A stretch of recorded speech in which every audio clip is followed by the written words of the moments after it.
Bonjour, dans cette nouvelle vidéo, on va voir deux fonctions très importantes qu'on peut les faire avec Microsoft Excel. La première fonction, c'est le tri et la deuxième fonction, c'est la mise en forme conditionnelle. Bon, on va commencer avec le tri. C'est comment trier un tableau ou ordonner un tableau selon une colonne. On peut faire ça avec deux méthodes. La première méthode, c'est en activant l'onglet Données, puis à partir du groupe Tri et Filtrer, on utilise le bouton Trier. Lorsque vous cliquez sur le bouton Trier, tout le tableau sera sélectionné automatiquement. Et puis dans cette fenêtre, on peut choisir trois options. La colonne à trier. Bon, dans notre cas, nous allons trier la colonne département et selon quoi le tri? Selon la valeur de cellule ou la couleur de cellule ou la couleur de police ou l'icône de mise en forme conditionnelle. Et l'ordre, c'est de A à Z ou de Z vers A, ascendant ou descendant. Bon, on va trier la colonne département selon la valeur de A à Z. Et on clique sur OK pour appliquer. Voilà. La colonne département a été bien triée de A à Z. Bon, CTRL Z pour annuler ça. On va voir la deuxième méthode. Pour la deuxième méthode, retournons à l'onglet Accueil. Pour la deuxième méthode, il faut sélectionner une seule cellule dans la colonne à trier. C'est-à-dire, dans ce cas, je veux trier la colonne nombre d'années. Voilà. Je clique dans n'importe cellule dans cette colonne, la colonne G, qui appartient à la colonne G.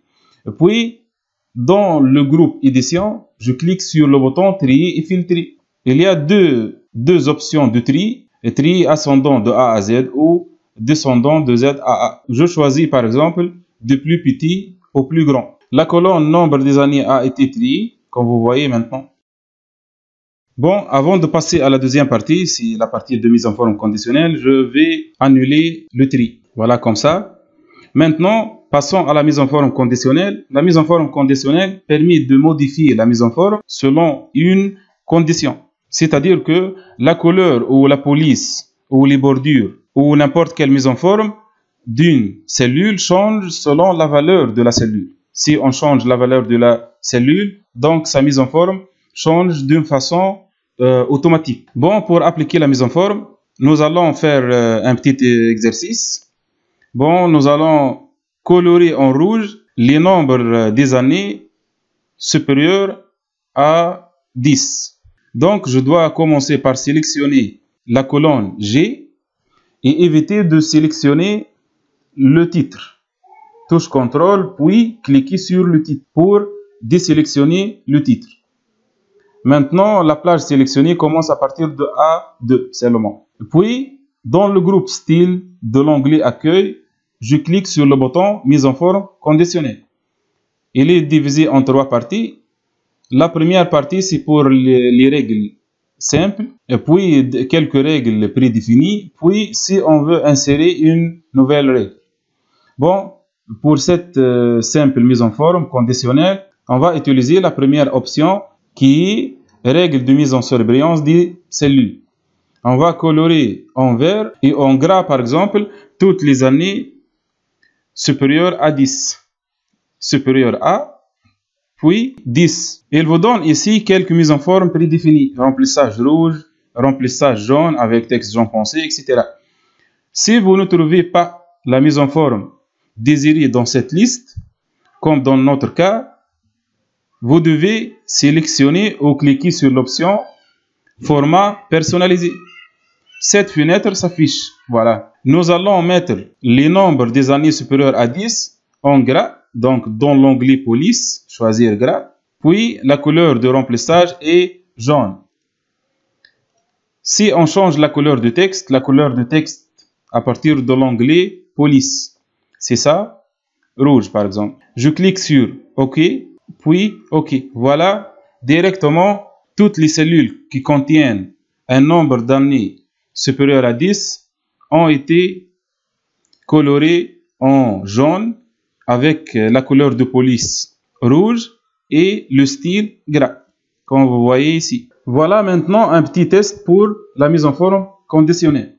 Si je change le chiffre 4 ici par un chiffre supérieur à 12, voilà qu'est-ce qui se passe. Directement, la couleur de cellule ou la mise en forme du cellule change automatiquement. Il y a un autre type de mise en forme conditionnelle où on doit utiliser l'option nouvelle règle. Si je veux modifier la mise en forme des noms des employés qui travaillent dans le département logistique, nous voudrons modifier la mise en forme des cellules qui appartiennent à la colonne A.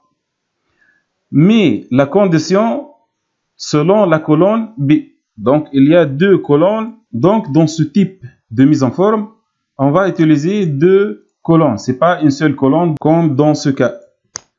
Bon, ici, nous voudrons modifier la couleur des cellules des noms des employés selon une condition qui s'applique sur la colonne département.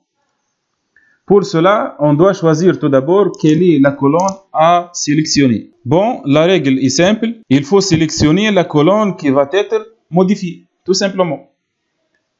D'après la question, on va colorer en rouge les noms des employés qui travaillent dans le département logistique. Donc, la colonne qui va être modifiée, c'est la colonne nom de l'employé. Ce n'est pas la colonne département. Donc, je dois sélectionner cette colonne. La même chose, cliquez sur la lettre de colonne pour la sélectionner, puis désélectionner le titre. Puis, mise en forme et nouvelle règle. Il y a plusieurs options ici. Nous allons utiliser la dernière option, c'est utiliser une formule pour déterminer pour quelle cellule le format sera appliqué. Bon, voilà. Si je clique ici, cette fenêtre change ici. J'écris la formule ici. La formule commence toujours par égal. Puis, la formule, c'est quoi? Nous voudrons modifier les noms des employés qui travaillent dans le département logistique. Le département logistique se trouve dans la colonne B. Donc, B2. Puis, égal logistique. Je clique ici avec la souris, logistique. L'adresse de la cellule sera ajoutée directement sous forme de l'adressage absolu. Bon, pour le nom, il doit être en adressage absolu pour qu'il ne change pas. Mais la première adresse doit être en adressage relatif puisqu'elle va changer au cours de la mise en forme. Si je change la mise en forme, les bordures par exemple, remplissage bleu clair, police gras et italique, et je clique sur OK. Puis OK une autre fois. Voilà tous les noms des employés qui travaillent dans le département logistique. Leur mise en forme a été bien changée. Si je change ici, logistique, il n'y a pas une différence entre le majuscule ou minuscule. Puis, tapez sur Entrée. Voilà directement le nom de l'employé a été coloré selon la mise en forme conditionnelle. Bon, la vidéo est terminée. Merci pour votre attention et au revoir.